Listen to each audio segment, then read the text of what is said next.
Spoštovani gledalci, danes se bomo pogovarjali o temi, ki je še vedno tabu, je pa za vsakega izmed nas neizbežna. O žalovanju oziroma o smrti namreč.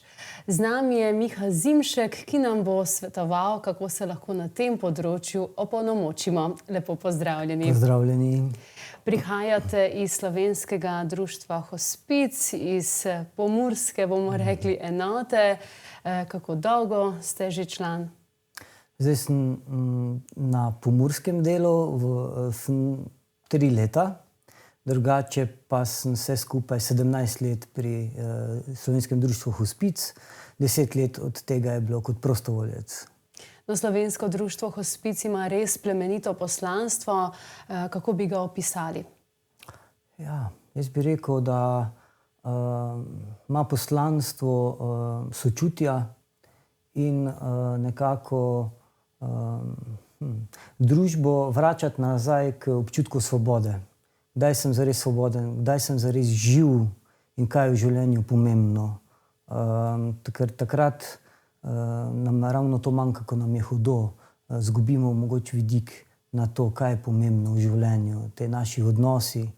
In pri našem poslanstvu, kjer spremljamo umirajoče, težko bolne in žalujoče, se potem to pokaže, koliko smo bili mi prisotni v življenju s tem in kako se lahko soočamo zdaj v tem obdobju, ko smo s temi izkušnjami.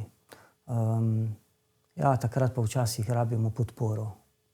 V sklopu vašega delovanja so različni programi oziroma nudite podporo različnim skupinam ljudi. Katere so? Tako. Se pravi, tukaj so umirajoči in neozdravljivo bolni in njihovi svojci, ki skrbijo za njih. Potem imamo tu žalujoče odrasle in mladostnike in otroke. Se pravi, tukaj delamo individualno z njimi, bom rekel, z žalujočimi, ali imamo skupine za žalujoče. Potem pa imamo tudi tabore za leve srčne, to je pa 4-dnevni tabor. No, poleg tega pa tudi druženje, se pravi leve srčna druženja, kjer se otroci pogovarjajo o svojih izgubah ob ustvarjalnih delavnicah. Zdaj, umirajoče pa spremljamo tam, kjer se pač nahajajo. A je to doma, a je to v bolnici, v domovih za ostarele, kjerkoli pač nas potrebujejo. No, veliko delate torej na domu umirajočih, žalujočih. Zakaj je to za bolnika in družino pomembno?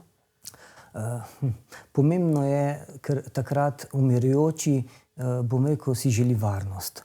Se pravi, kje imamo to varnost? Varnost je tam v okolju, ki ga poznamo, kjer nas podpira z našimi ljubimi tudi stvarmi, vonji, barvami in našimi, seveda najbolj pomembno, našimi bližnjimi.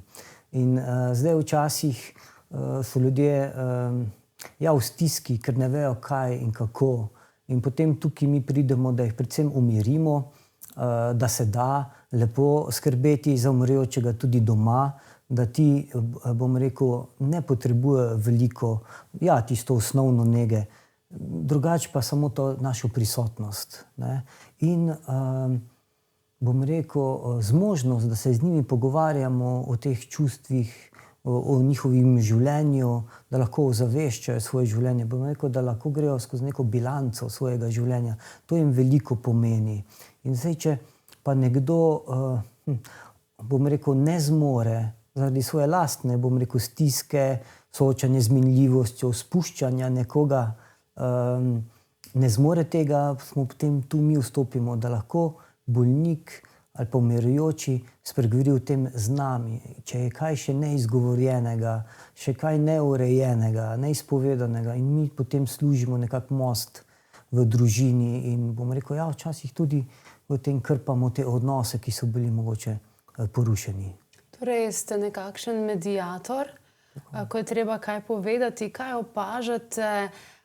Najverjetneje intenziteta čustev ne pogojuje neizrečenega, ali pač? Ja, včasih je to kar ena stiska. Toliko je teh nekih čustev nabranih. Jaz bi rekel, tako si predstavljamo v življenju, se večkrat zadržimo, se ne izrazimo to, kar čutimo v danem trenutku. In če to zdaj primerjamo kot eno malo kapljico, se te kapljice ves čas dodajajo, dokler na koncu ni ta kozarc poln in včasih kar težko, da bi mi ta kozarc odprli, ker se bojimo, da bo kar vse vrelo iz nas. In je to včasih težava, ne? Da so potem ta čustva preintenzivna, potem drugi so kar malo presenečeni, odkot pa to je zdaj prišlo, ne? In potem so te občutki krivde, obžalovanj, tudi obsojanja in vse potrebuje nek svoj prostor, nek svoj čas, da se to lahko s tem poprime nekdo. Seveda ga v to ne smemo siliti, lahko ga povabimo, če začutimo, nikakor pa ne siliti nikogar, ne?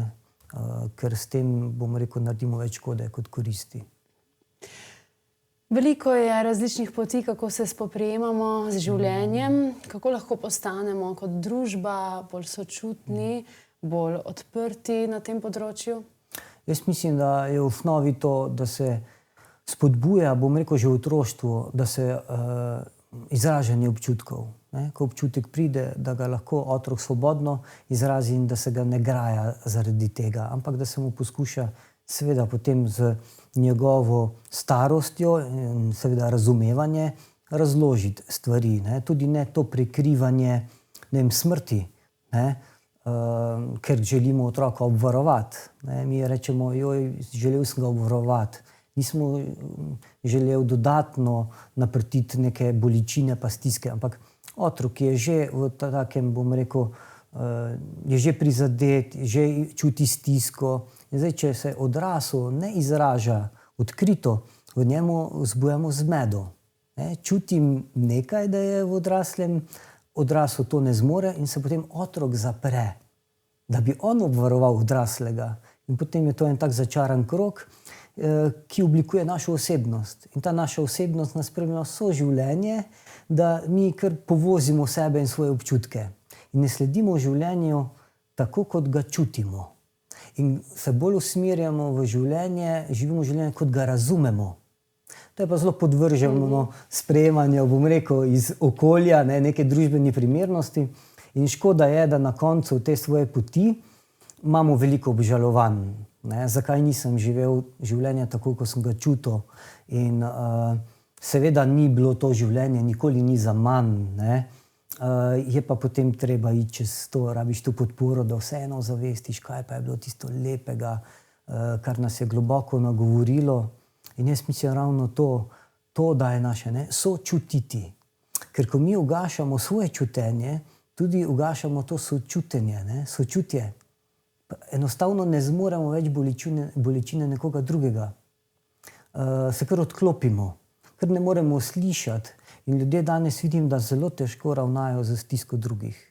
Ne, se kar umaknejo, jo ne nagovorijo, niso prisotni, ne zmorejo tega prostora prisotnosti in sočutja. Seveda smo tu ranljivi, tudi mi sami, ne? Se nas pa vse dotakne, nismo mi kamen, da bomo poslušali neko težko zgodbo, sploh naprimer otroka, ki je izgubil starša. Ampak kaj smo, vse smo si ljudje in pač skupaj jočemo, da bi se lahko potem tudi skupaj veselili. Starši smo v veliki dilemi, kaj storiti, ko umre nekdo od bližnjih, ali otroka vzeti na pogreb ali ne. Kako je s tem v praksi? Ja, mi vsekakor svetujemo, da se otrok udeleži pogreba, ker je to en način poslavljanja, ker mi včasih kar otrokom je odšel. Ne? Naprimer rečemo večkrat in otrok v samem tem ne bo razumel in bo pričakoval to osebo nazaj. Seveda je težko se soočiti s tem, da nekoga ne bomo nikoli več videli.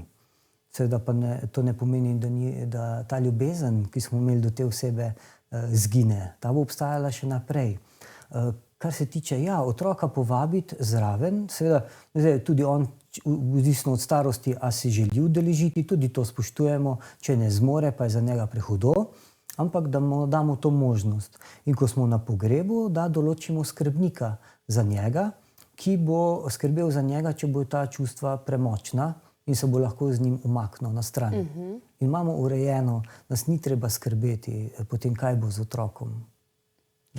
Seveda, ko smo v komunikaciji z nekom, ki žaluje, je razlika, ali je to otrok ali odrasla oseba. Katera je tista bistvena razlika, kako naj postopamo v teh primerih? Bistvena je samo to v razumevanju, če karkoli bi želeli mi pojasniti, ampak drugače je pa enako, ta bližina, ta sprejemanje nekoga, tudi ne v to vlogo, saj te razumem. Ja, ne moreš me razumeti, nisi del moje mogoče družine, ni bila tvoja oseba bližnja. Seveda imaš ti lahko podobne izkušnje, ne moreš pa natanko nekoga razumeti, kako on žaluje, kako globoko. Tako da tu, samo to, kar je skupno, je vsem temu prisotnost. Zdaj sprejema tudi otroka v tem, ker otroci so zelo hitro iz enega čustva v druga skačejo. Se pravi, če sem zdaj tudi jočem, pa potrebujem, da me nekdo malo potolaži, se lahko na nekem trenutku že razveselim pa smejim. In potem, da ne obtožujemo otroka ali pa mislimo, sej z otrokom pa nič narobe, ker se on smeji. Ta čustva, bom rekel, so pri njih bolj prikrito, jih bolj zadržujejo, bolj skrivajo, kot pa odrasli, ki jih lahko nagovorijo pa izrazijo.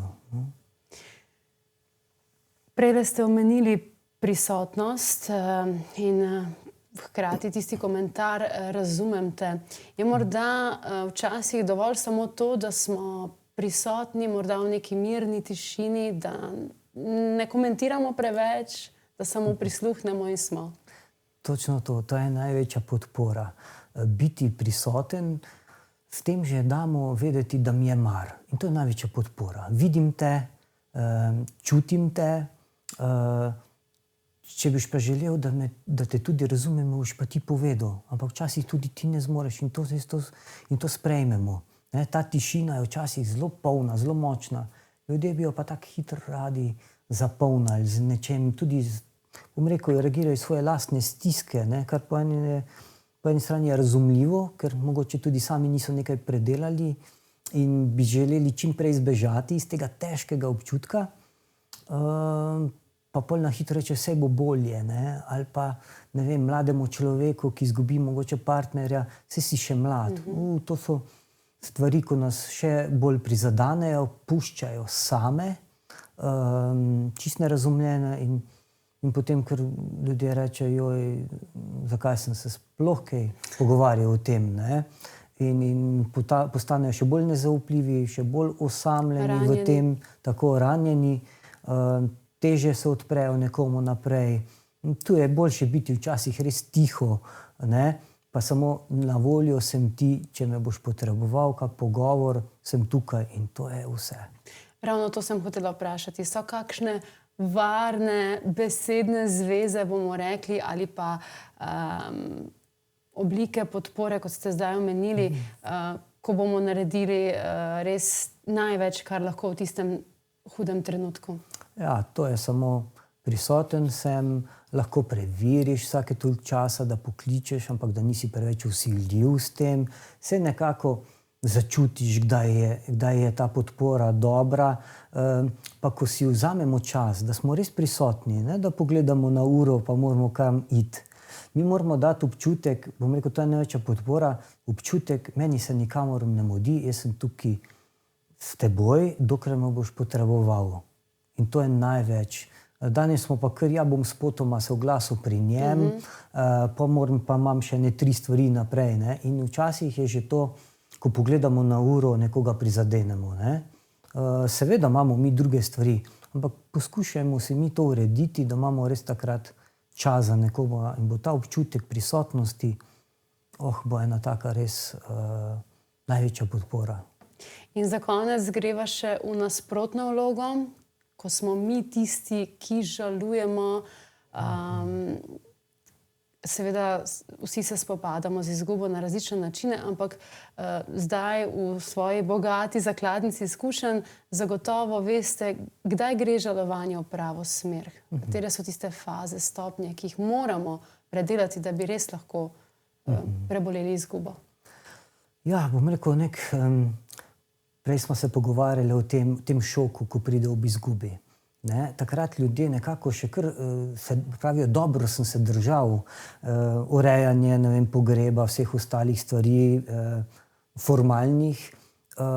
Potem pride pa ta val žalosti, ko je res pride občutek pa zavedanje, da te osebe ljubljene ni več ob nas. In takrat včasih ljudi spodnese, ne, ta globoka žalost, ker mislijo, da je nekaj narobe z njimi. Nič ni narobe z njimi, zato ker je to vse normalno in del tega spuščanja osebe. Ko mi lahko jočemo, ko pridejo k meni, rečejo joj, pa jočem. Vse, ko veste, ko jaz slišim, da jočete, sem rekel, sma super. Težje je, ko nekdo ne joče, ne, se pravi, pa zaradi teh nepravih, bom rekel, rešitev, ko jim daje okolje, ne, reče, pa pospravi že te stvari za nekom, ne. To vsak ima individualni proces žalovanja. Kdaj se on lahko poslovi od teh nekih ljubih predmetov pa karkoli. Če mi prehitro to naredimo, zazeva ena ta globoka praznina, ko nas kar srka. In če mi ne izražamo, jaz vidim, da bolj ko ljudje izražajo to žalost, več odlagajo teh težkih trenutkov, pa težkih spominov s to osebo in bolj prihaja ta lepi del, joj, kak smo se imeli lepo. In zdaj, če mi to ne naredimo skozi ta proces, ne gremo, ostanemo zataknjeni v teh težkih spominih. Ne? In mi pa ne moramo to zbrisati. Mi ne moramo selektivne občutek, bom rekel, bomo samo žalost zbrisali, pa bomo pustili radost pa veselje. Ne gre. Če mi režemo te popolnoma vse občutke. In potem tudi nimamo priložnost za veselje. Zdaj, kar je pa, do česa pa mi običajno pridemo, če je ta žalovanje, bom rekel, naravno, pa pridemo na koncu do nekega spoznanja, da kljub temu, če te osebe ni več ob nas fizično, je pa ljubezen do nje nespremenjena. Ne? Ostaja pa tukaj z nami in vedno se lahko jo dotaknemo. In s to lepo mislijo bova zaključila najin pogovor. Najlepša hvala za vsa pojasnila, za vse dobre nasvete in vse dobro na vaši poti. Hvala vam za povabilo. Spoštovani gledalci, najlepša hvala za pozornost in lep pozdrav do prihodnjič.